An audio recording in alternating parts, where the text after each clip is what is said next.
Too funny. The Wallace sisters, women in agriculture. All right, welcome back to Fieldays TV. On this, our first day of coming live to you from Fieldays Online 2020. Next up, we are discussing future fuels, specifically hydrogen, a topic about, I'm probably a little bit like you, I know absolutely nothing about it. What is it? How does it work? How could it power your vehicle in the future? Fortunately, I'm answering none of those questions. People who will be answering them, please welcome Gavin Young from Hyundai. Hello, Gavin. Good to have you. How are you? Good to see you. We have Dr. Linda Wright. She is the CEO of the New Zealand Hydrogen Association. She'll know about it. And Hi. we have Dan, hello, Linda, and Dan Kahn, CEO of Heading Energy. Linda, I'm going to start with you, with the New Zealand Hydrogen Association. I would imagine that you can tell me what, from the very basic level, what is hydrogen? Well, hydrogen can be a liquid or a gas, and it's the most common element on Earth. It's very light and it's bounded in all matter, and so it's ubiquitously available. And therefore, there aren't any issues in terms of our ability to use it sustainably going forward. And so where we're at globally is there is unprecedented investment going into the ability to produce hydrogen for use across a range of sectors in a way that's emissions free. And that's what we're particularly focused on in New Zealand. Dan, you're in the business of making hydrogen, I imagine. So now we know what it is. How do you make it? Yeah, it's a good question. I mean, there's several different ways of making it, but really at Herdinga, we're focused on what's called production of green hydrogen. So that's using sort of New Zealand's abundance of renewable resource, such as wind and solar, and doing a process called electrolysis, which essentially splits water, which is H2O, into its components, hydrogen and oxygen. So the beauty of hydrogen production from electrolysis is that it allows you to sort of shift when you produce and capture the energy. And so when the wind is blowing, you can create hydrogen for very low cost and then store that in the times when there's a lull. I mean, many of us are probably familiar with electrolysis simply as a painful way of removing body hair. Is it a complicated procedure? Difficult? No, it's relatively straightforward. I mean, electrolysis has been around for, almost a century. It's really just now that we're looking at using hydrogen to decarbonize parts of the economy, where traditionally electrolysis was used to produce hydrogen for processes in like the steel industry or in ammonia production. And Gavin, in terms of what we're talking about here, use for in vehicles, how far along are we? Oh, well, Hyundai's spent over 2 decades with research and development in hydrogen technology such as fuel cells. And with all of that R&D, the applications are endless. So essentially anything that has a conventional petrol or diesel engine of today could essentially evolve into a fuel cell to power it, and that includes trains, boats, marine, trucks, light passenger vehicles, bicycles even, and quad bikes, motorbikes, anything that is completely compatible with it. Good Lord. Linda, you're with the Hydrogen Association. Where do you see it progressing? Are you happy with where we're at the moment, or do you think we can be a little bit further along? I think the thing with New Zealand, there's sort of an element of we need to make generally the New Zealand public more aware that hydrogen is already produced in thousands of tons. It's already in New Zealand alone, and it's transported on our roads. So, there are lots of health and safety provisions in place. And the other thing that we just need to be increasingly aware of is that globally it is already a huge industry, and there are, trillions of dollars being invested globally on developing a new global export commodity. And various countries are well down the track of having an existing network of hydrogen refueling stations. So we're just a little bit behind the 8 ball. And what I'm very conscious of is that we sort of catch up and don't miss that opportunity that's undoubtedly in front of us, particularly around our ability to be innovative and dynamic. There's undoubtedly an opportunity, and we need to partake in that. And it would be great to continue partaking in it. Dan, how much can we produce? How much are you producing? How much will you be able to produce in the future?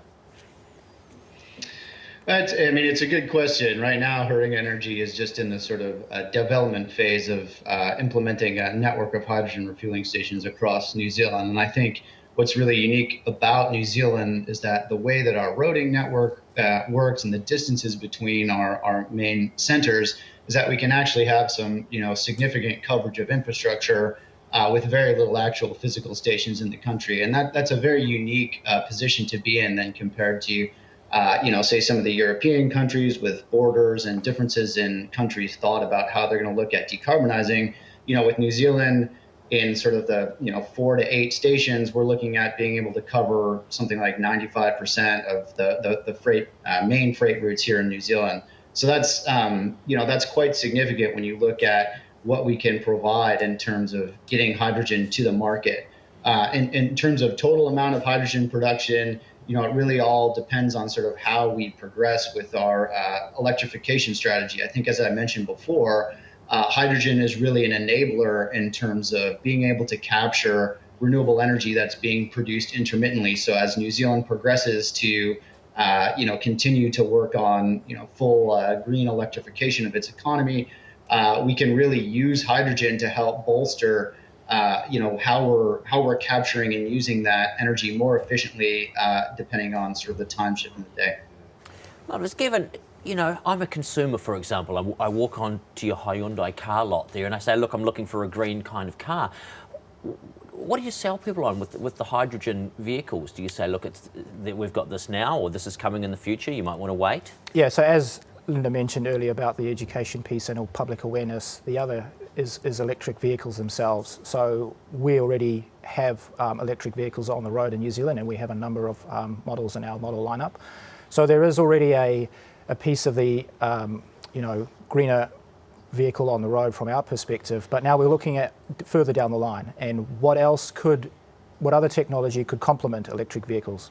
And I think we believe that we probably shouldn't be just looking at one particular energy source, such as battery, and what role does hydrogen play as part of decarbonising New Zealand as a whole.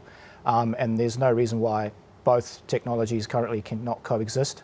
And there's even evidence and products out there today where you've got fuel cell technology that's actually working in conjunction with battery mobility as well. So the two go hand in hand and they can coexist.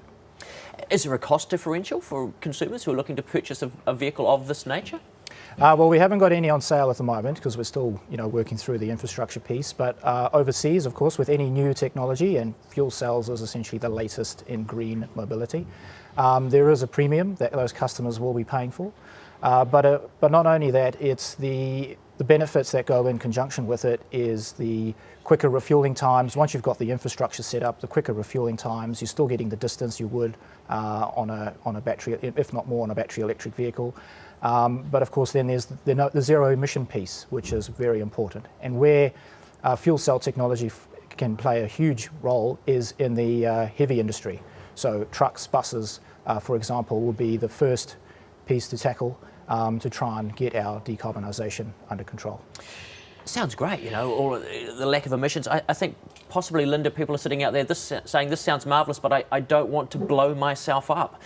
Is it dangerous? How do you talk about this, sort of the safety things? Can ordinary people such as myself, who, to be fair, have had incidents on forecourts and service stations with ordinary fuel, am I at risk? I think this comes back to sort of a more general awareness as well. Hydrogen has been around and in use for, a very, very long time, and there are international standards in place. And the government is in the throes of a piece of work which is developing the leading edge international standards for New Zealand to adopt. And we've currently got, a range of entities that are in the process of, procuring the hydrogen refueling stations and in the process of developing them in New Zealand.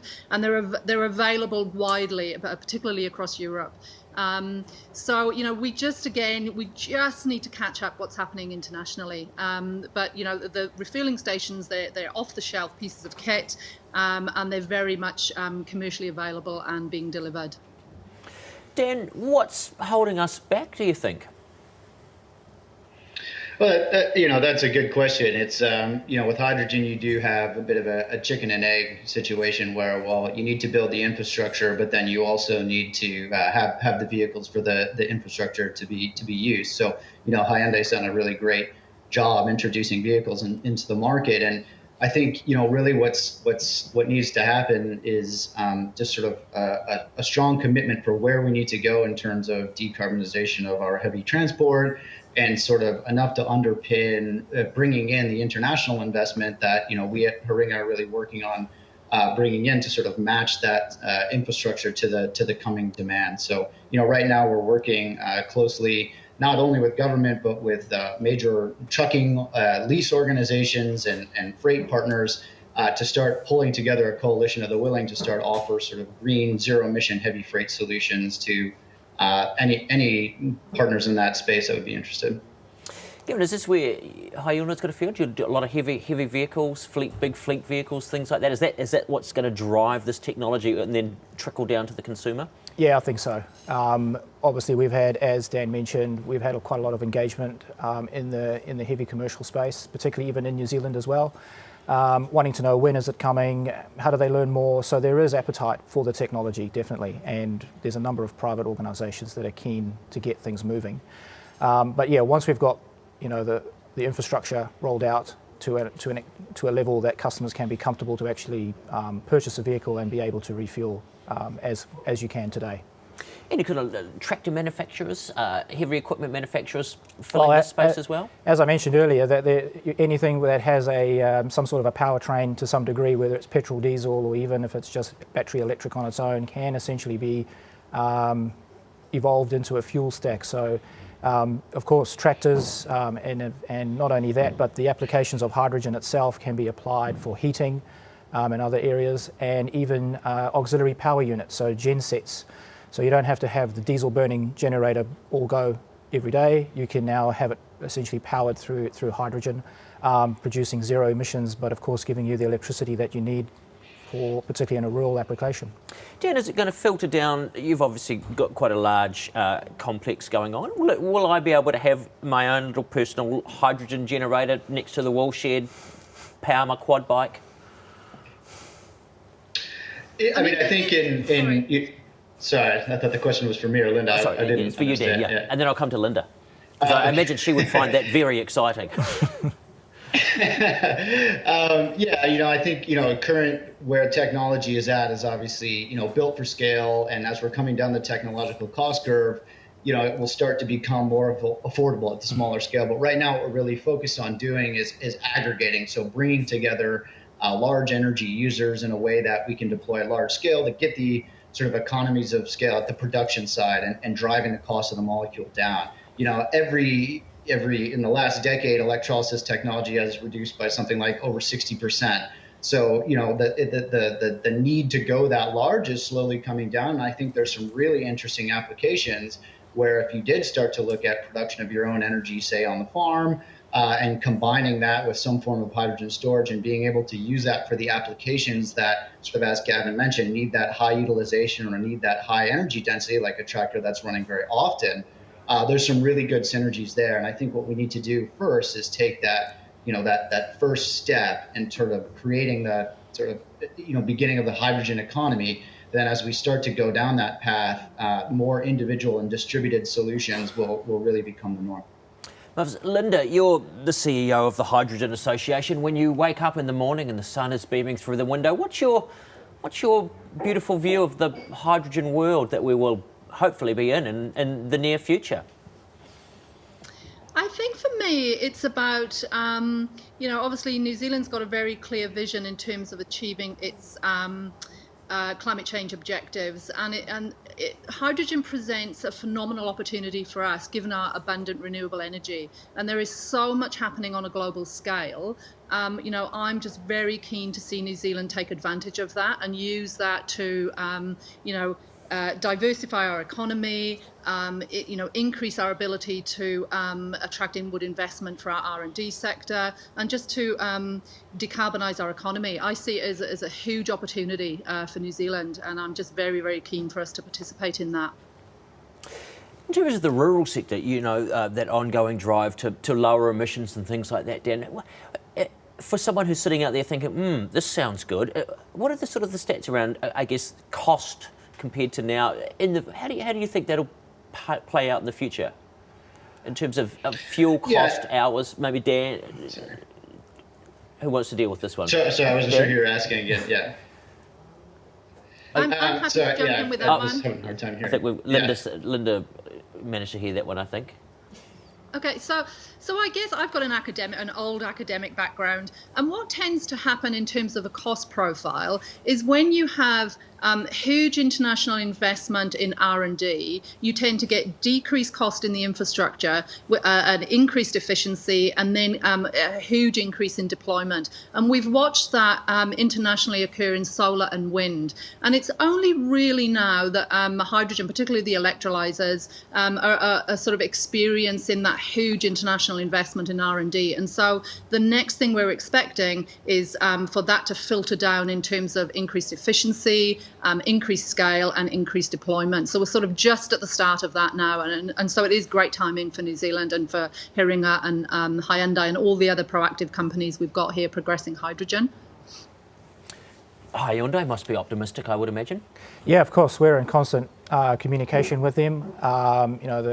Our parent company in Korea is obviously is the leaders in hydrogen and fuel cell technology. So we're forging ahead. We're really, as Linda and Dan have both mentioned, about New Zealand having a great opportunity to be the leaders in this space, and there's even a further bigger picture potential with, if you're producing clean hydrogen from renewable energy, there's an export opportunity as well.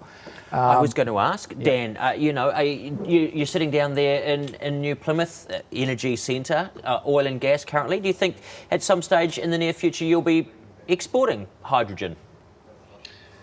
Hydrogen export is certainly, a very hot topic, I guess, in the industry. And I think what's really important, first off, it is of interest, but I think what's really important is that, our company and our activities are really focused on building the domestic story alongside. I mean, we have a tremendous opportunity to be a global leader in a decarbonized transport and, industrial chemical production space. And I think it's critical that we focus on, the domestic story while building the export capabilities. And I think that's a really unique thing about what we can offer here in New Zealand is leveraging what we have in terms of the abundance of renewables, but making sure that we bring, the domestic price down, unlike sort of what's happening in Australia, where there's very large hydrogen projects being announced exclusively for export, but no focus on actually decarbonizing sort of the local economy.